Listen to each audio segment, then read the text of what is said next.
যাবে। এবার শুনেন মাসআলা বলি, যদি কোনো মসজিদে ঢুকে দেখেন এই মসজিদের ইমাম সাহেব সুন্নি নয়, আহলুস সুন্নাহ ওয়াল জামাতের আকীদা পোষণকারী নয়, আপনি যেভাবে আপনি বুঝতে পেরেছেন যে এই ইমামের আকীদা গলত, আকীদার মধ্যে সমস্যা আছে, এখন আপনি কি তার পিছনে জুমা পড়বেন কিনা? জুমার নামাজের মাসআলাটা বলছি। এই ক্ষেত্রে মাসআলা হলো জুমার নামাজ একা একই পড়া যায় না। জুমার নামাজ পড়ার জন্য 6টি শর্ত আছে। কয়টি শর্ত? 6টি শর্ত। এর মধ্যে একটা শর্ত হলো জামাতে পড়তে হবে।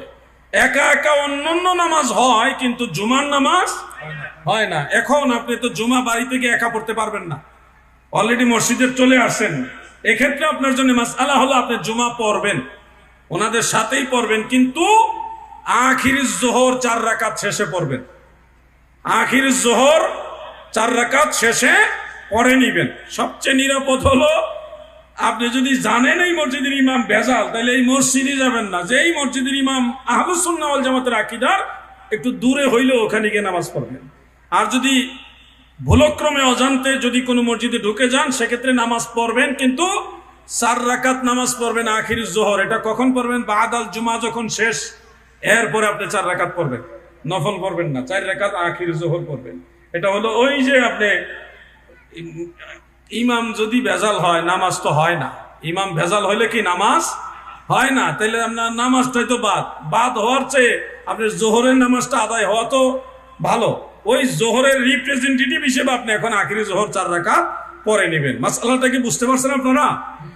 আর 5 ওয়াক্ত নামাজের ক্ষেত্রে অনেকে আমাকে প্রশ্ন করেন, 5 ওয়াক্ত নামাজের ক্ষেত্রে অনেক এলাকার মসজিদের ইমাম সাহেব আহলুস সুন্নাহ ওয়াল জামাতের আকীদার থাকে না, তারা ভিন্ন বাতিল আকীদার লোক থাকেন। তাদের পিছনে নামাজ পড়বে কিনা, বা অনেক সময় উপায়ও থাকে না, কি করণীয়?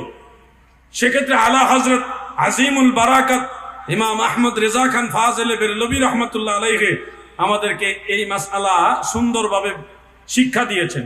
আমরা যখন দেখব যে মসজিদের ইমামের আকীদা প্রকাশ্যই আমরা জানি যে গলত, তাহলে তার পিছনে আমরা ইক্তেদা করব না। যেমন ইক্তেদাইতু বিহাযাল ইমাম বলবো না, এমনি নিজে নিজে দাঁড়াবো, কাতারে দাঁড়াবো, আমি আমার মতো তাকবীরে তাহরিমা বাঁধবো, আমার মতো সানা তাওস তাসমিয়া সূরা ফাতিহা কেরাত, আমি সবার সাথে ম্যাচিং করে রুকুতে যাব, ম্যাচিং করে সেজদা করবে, কিন্তু আমার যাবতীয় যা কিছু সব আমি আমার মতো আদায় করব।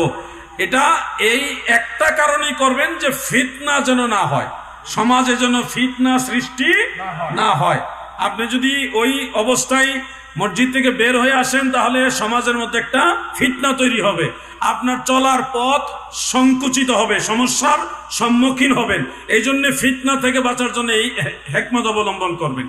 সবচেয়ে বেটার হলো আপনি সুন্নি ইমাম যেখানে আছে সেখানে গিয়ে জামাত পড়া।